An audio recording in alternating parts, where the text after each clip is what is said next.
Hey guys, so I'm going to show you how to import the assets. First we're going to go into build mode, then you're going to select the asset, you're going to hover over it, you're going to go to the properties, you should see a save asset, new asset button.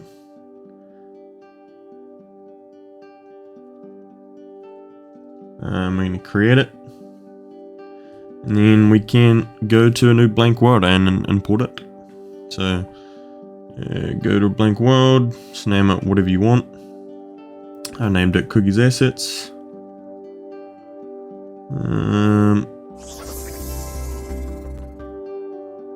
Alright, so you can go back into build mode and go into your asset library, the asset you just saved, you can pull that out, wait for it to load.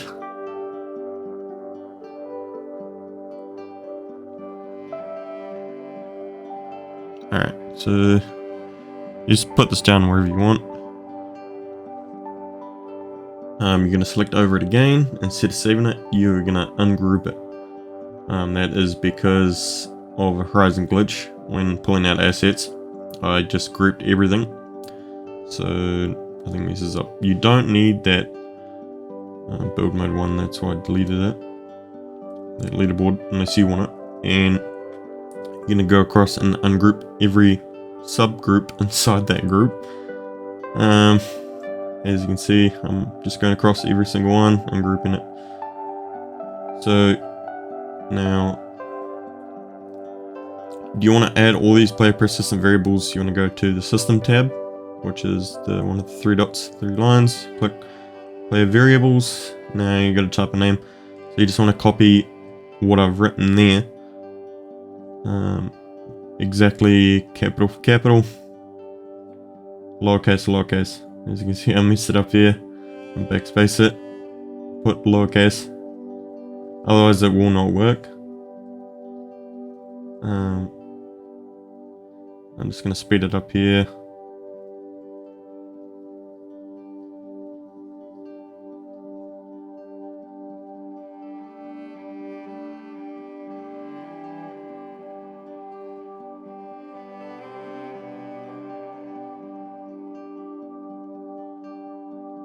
Now this one is for the mod tool, so if you want the mod tool to work, then you will add the ones listed above the mod tool. If you don't want it, don't add them. But if you want this teleport to your friend's asset too, you're going to have to add the opt-in player persistent variable 2.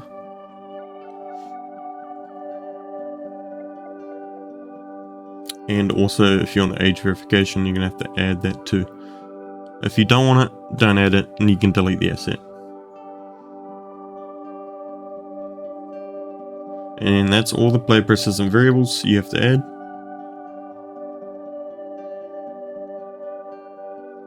We've got a console message, we can clear that. That was because I couldn't find the leaderboard. Reset the world. As you can see, when I located down, I didn't spawn where I put it, I spawned in the age verification. That's because you gotta complete it, otherwise it will respawn you there. As you can see, it respawns you there once you complete it, but once you've done it, you don't have to do it again. Now you want to grab this red ball, that's so you can see it and grab it, and you need to go into build mode, go back in. Now you can see the blue line and the white orb. You can't grab it because you sometimes can grab it, but for this instance I can't. I'm going to try to restart it, and if that doesn't work, you can go home and come back and you should be able to grab it. As you can see, I still can't grab it after resetting it, so I'm going to go home and I'm going to come back and I should be able to grab it.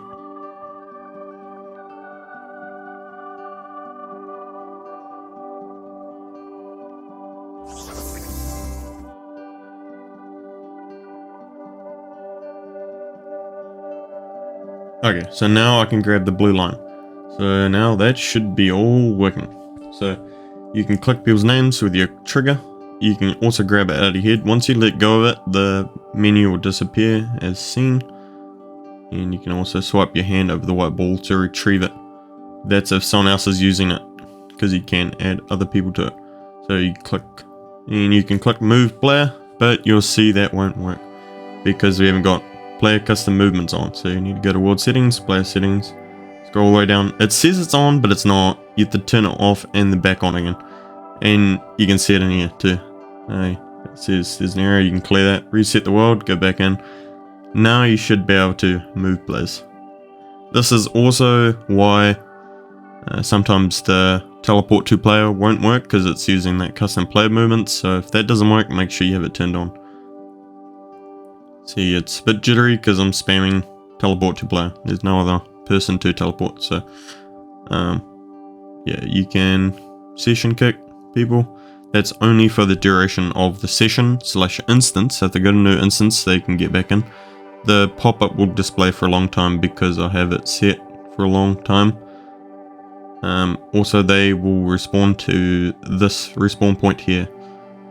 As you can see, I'm falling from it, and it's still there. I think it's 20 seconds, the duration, but it shouldn't matter. So if I put that spawn point way out, and then they won't be able to get into your world. So you want to put that spawn point way out when you actually publish it, or whether you have it a banned box.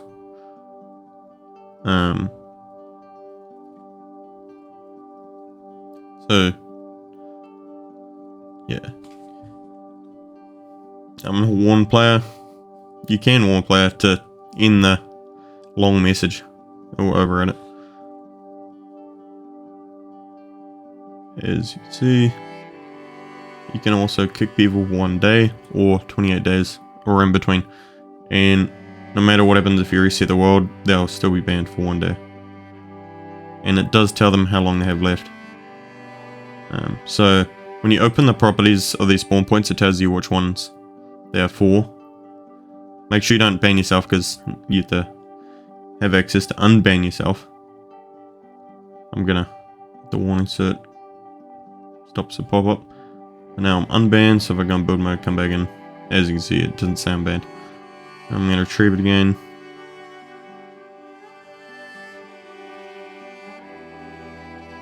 And respawn to VIP, and that will put me on the VIP spawn point. If you open the properties, it will tell you that it's VIP. So you can put that in a VIP. This is the DJ spawn point as well, so you can put that wherever you want, under the world. Doesn't matter, there's a little cage around it so the DJ won't fall out. That's the spawn point gizmo, so when you respawn people, put some there. You can move those around to wherever you want, and you can also mute people. Voices are turned off, or put them back on global. Not back on global, but you can make them global and put them back onto the environment gizmo box set in your world. So that'll be world default. You can also teleport people, freeze them. Oh, you'll figure that out. You can reset the world, retrieve it again. I'm just grabbing it out of my head, just putting my hand next to my ear, and then grabbing to retrieve it. So I can open the menu again. You also have this asset, which can pick people up if you pointed at them. You can mess around with that.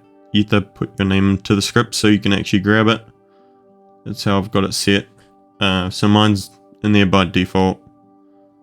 You can just put your gamer tag. You have to make sure you spell it correctly with capitalization. If I just put testing and now try to pick it up, yeah, I won't be able to grab it. You have to reset the world to be able to see the changes sometimes.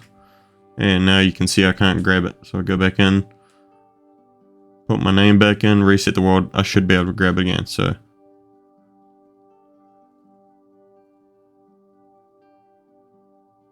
yep, now I can grab it. And you can press A and B to pull the person in, push the person away, mess around with it. This one is teleport to your friends. If people are teleporting to you, you can opt out so you won't get annoyed. Or the restricted zone is people can't teleport to you in the red trigger when you're standing in that red spot. You can also add moderators via this tablet. So super moderator can do everything on this list. They can add more super moderators, whereas a regular moderator can only ban for 1 day, and that's it. They can do a session kick. They can do everything apart from ban from 3 to 28 days. I don't know if they can unban. They can't add super moderators, they can't add DJs, and I don't think they can reset the world. This is the levitation thing. Something random someone asked me to do, so if you want to be able to levitate in your world, you can. Put it on, kind of like an elevator thing, but if you come from the top half, you fall down. If you enter the trigger from the bottom half, you can go up. If someone gets stuck on the age verification thing, you can press that, but they have to wait 60 seconds before anyone can press it again, so no one's spamming it. But yeah, that's pretty much it. Yeah, and before you publish, make sure you delete that red orb, otherwise people will be able to add themselves to it as a super moderator.